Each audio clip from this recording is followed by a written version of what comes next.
Hello, everyone, and welcome.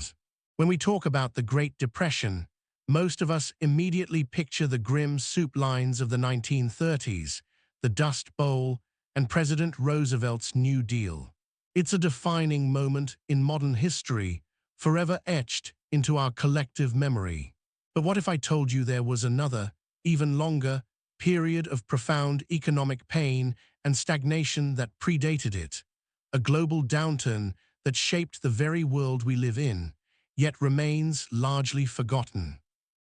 This was the First Great Depression, a protracted and punishing era that lasted for decades, leaving a trail of bankruptcies, unemployment, and social unrest across the globe.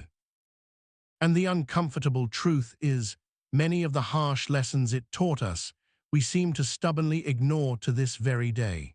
Imagine an economic slump that didn't just last a few years, but stretched out for nearly a quarter of a century, roughly from 1873 to 1896. This wasn't a sudden, sharp crash followed by a quick recovery. It was a slow, agonizing grind of falling prices, shrinking profits, and persistent joblessness.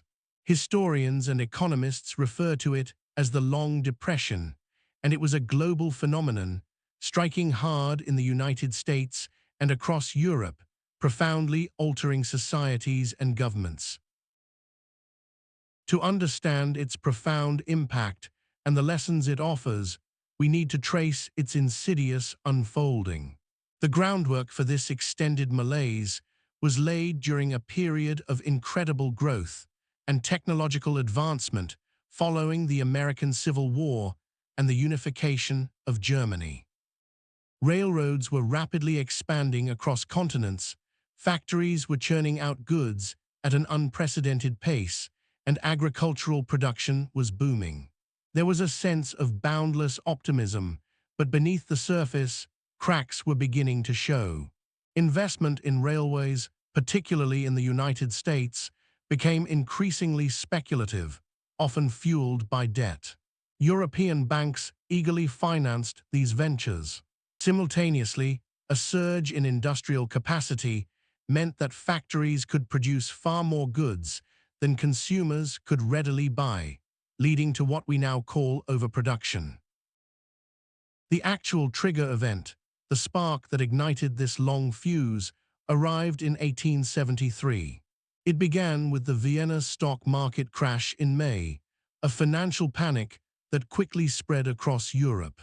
But it truly hit critical mass in the United States in September, with the failure of J. Cook and Company, a major investment bank heavily invested in railway bonds. This collapse sent shockwaves through the American financial system. Banks and businesses, intertwined through complex webs of credit, began to fall like dominoes.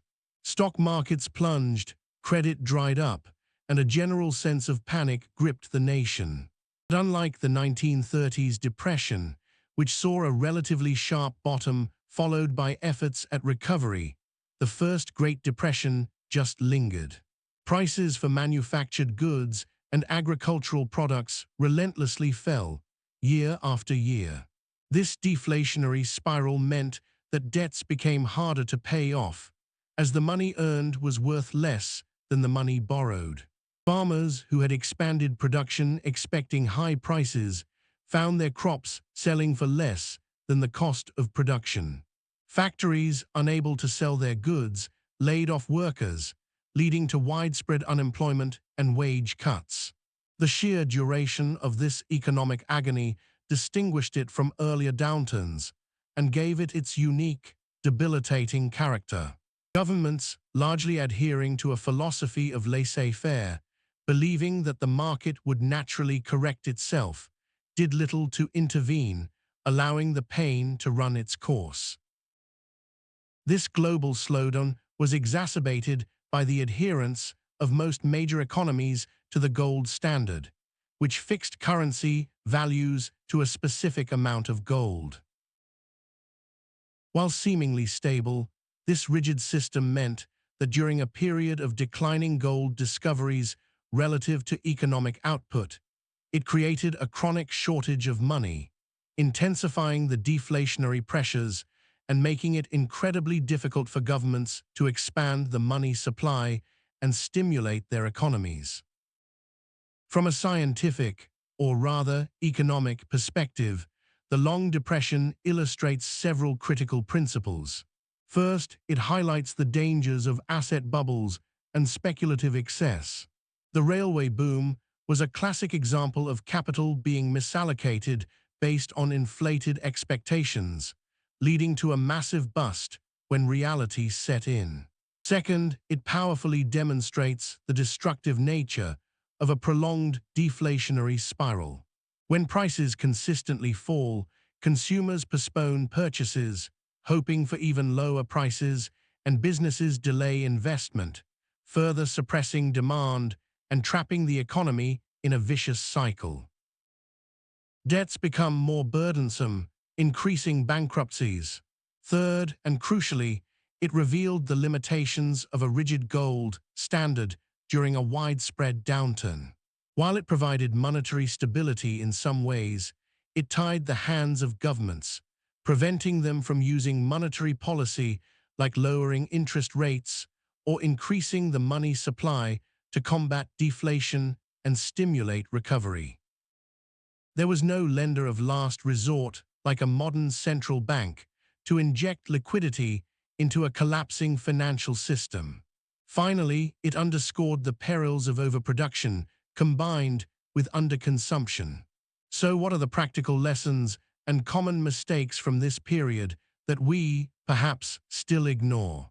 One glaring mistake was the lack of proactive government intervention. The prevailing belief was that economic cycles were natural and inevitable, and intervention would only prolong the agony. This hands-off approach meant immense human suffering went unaddressed for decades. There was no unemployment insurance, no significant welfare programs, and limited regulatory oversight of financial markets. Another mistake was the dogmatic adherence to monetary rigidity under the gold standard, which amplified deflation and prevented necessary economic adjustments. Governments simply couldn't print money to ease the debt burden or stimulate demand, a tool considered essential by modern economists during downturns. The lessons we still ignore often revolve around these points. We still see echoes of unregulated speculation in various market bubbles, from dot-coms to subprime mortgages, proving that human enthusiasm for quick riches often overrides prudence.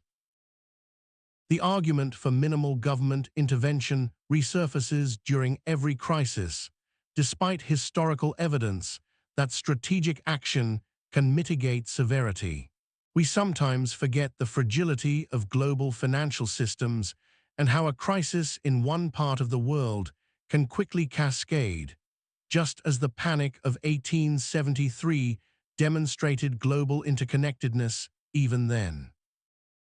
And critically, we sometimes overlook the human cost of prolonged economic stagnation, fostering social unrest and political extremism, a phenomenon that simmered throughout the late 19th century and dramatically boiled over in the 20th. In conclusion, the First Great Depression might not dominate our history books in the same way its 1930s successor does, but its impact was no less profound. It forged the crucible in which modern economic theory, central banking, and the role of government in managing economies were slowly and painfully developed. It taught us about the dangers of unchecked speculation, the destructive power of deflation, and the critical need for flexible monetary policy and social safety nets. Yet, despite these hard-won lessons, our history is replete with instances where we seem to collectively forget the pain of the past, allowing similar conditions to brew, hoping for a different outcome. As we navigate the complexities of our own economic times, remembering the Long Depression is not just an academic exercise.